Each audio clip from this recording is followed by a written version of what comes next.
זהירות חבר'ה.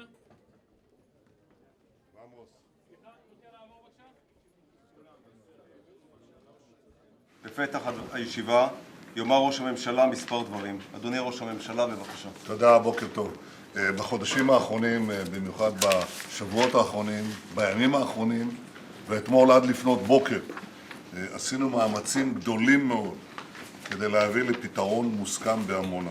אנחנו קיימנו עשרות דיונים, הבאנו הרבה מאוד הצעות, חלקן, הייתי אומר, מחוץ לקופסה, הצעות מאוד יצירתיות, ואנחנו עשינו את זה מתוך רצון טוב ומתוך אהבת ההתיישבות.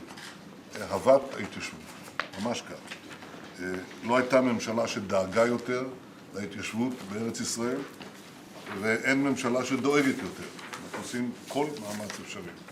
אני חושב שראשי היישוב עמונה, שהיו איתי ועם השר בנט אתמול עד לפנות בוקר במשרדי, יכולים להעיד על עובדה פשוטה. אנחנו עשינו את המקסימום.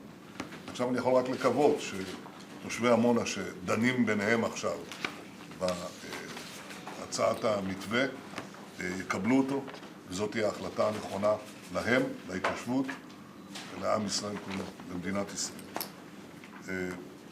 אני מבקש גם לציין שחזרתי בשבוע שעבר מביקור בשתי מדינות מוסלמיות. עכשיו, אני מספר את זה מתוך ידיעה שמה שאני אגיד פה לא ישודר, כשם שהדברים, הביקור ההיסטורי הזה בקושי הוזכר על ידי התקשורת שלנו. אבל זה ביקור היסטורי לכל דבר. לכל דבר. כן? שתי מדינות מוסלמיות חשובות שמעריצות את מדינת ישראל, אין מילה אחרת, שרוצות בהידוק הקשרים איתנו. אחת, מדינה אזרבייג'אן, שאנחנו מייבאים כמעט את מחצית הנפט שלנו מהם, שאנחנו רוצים לבדוק את האפשרות להתחבר לצינור הגז שלהם, שמספק גז לכל אירופה, שיש לנו קשרים ענפים איתם, ביטחוניים ואחרים. קיבלה אותנו בצורה יוצאת מן הכלל. זה ביקור שני של ראש הממשלה, הראשון היה שלי לפני 19 שנה, זו הפעם השנייה.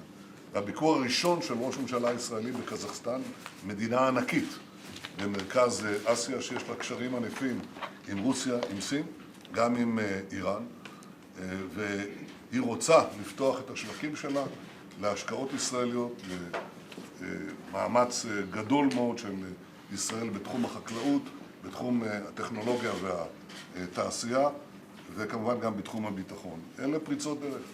יש חשיבות נוספת, אלה מדינות אסלאמיות שהן מטפחות דו-קיום בין בני הדתות השונות, ובראש ובראשונה בין מוסלמים לבין יהודים, והן מאמצות לחלקם את ישראל.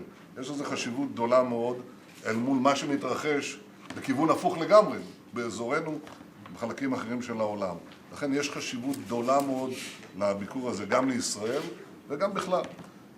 מתוך ידיעה ברורה שהדברים הללו לא יאמרו, לא יחוזרו בתקשורת, אני אומר אותם כאן, רק כדי לבחון את אמיתות דבריי. תודה רבה לכם.